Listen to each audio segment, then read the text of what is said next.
In the modern world, we live under a Leviathan, a governing authority we trust to maintain law, order, and our safety. But what happens when that Leviathan vanishes? In Dayz, just like a real-world societal collapse, the illusion of safety disappears instantly. Without a system to manage the violence, we fall into the Hobbesian trap. You see a survivor, they see you. Neither of you want to fight, but neither of you can trust the other. So who shoots first?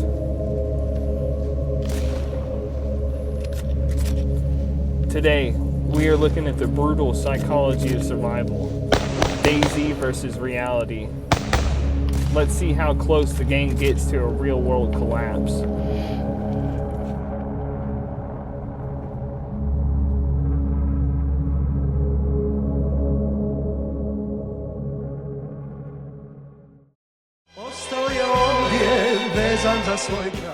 In the spring of 1992, Sarajevo was a thriving cosmopolitan European city. Just 8 years prior, it hosted the Winter Olympics. People were going to work, arguing about sports, drinking with friends. They were exactly like you are right now, totally secure, completely blind. Then the grid died and civilization didn't erode in over a decade. It dissolved in a couple of weekends. When a real SHTF event hits, the trap doesn't close slowly, it snaps shut. In week 1, political protests turned into barricades.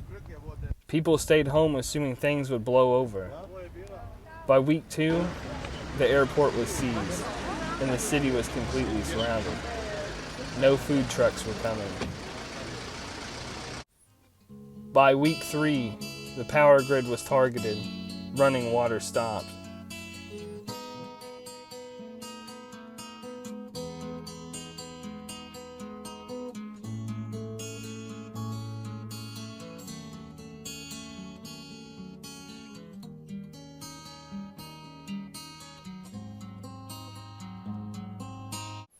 But what if a game gets it similar? There's 2 guys in the car. See, I've spent thousands of hours playing Dayz. I've also spent thousands of hours in the actual woods practicing survival skills and tactical training. For years, I've treated them opposite. One is a game, the other is real-world self-reliance. But the deeper I got into both, I realized they are very similar. Dayz isn't a zombie game. It's a brutal simulator of what happens to human nature after a collapse. In a real SHTF scenario, ammunition is limited. Every round you fire at a stranger is a resource that you might struggle to get back. If you shoot someone just to take their half-eaten can of beans, shitty PSA rifle, and a shot-up backpack, your cost-to-benefit ratio is completely broken. You spent invaluable security for zero real gain. In the real world, if you spot a stranger, the tactical move is to let them pass. Information is a weapon. A gun is just a tool of last resort. But sometimes, desperate people do desperate things. And no matter how much we plan, chaos can ensue at any moment.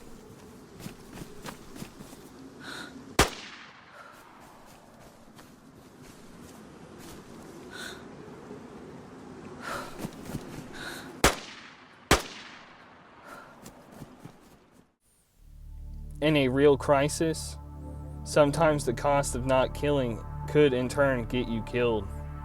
If you catch someone stealing from your stash and you let them go, they kind of know what you have, where you live, and how you are defended. They could return with a larger group.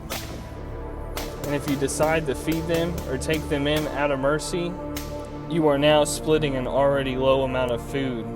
In a true famine, feeding a stranger might mean starving your own child or jeopardizing safety. That's the psychological cost of mercy Dayz can never truly replicate. But if you ask me what Dayz replicates best, it is the raw, suffocating paranoia of human uncertainty. It's the exact moment you spot another person and the entire world grounds to a sudden halt. Think about how the game strips away everything we use to navigate society in the real world. We rely on social cues. We read a smile, relaxed shoulders, open palms.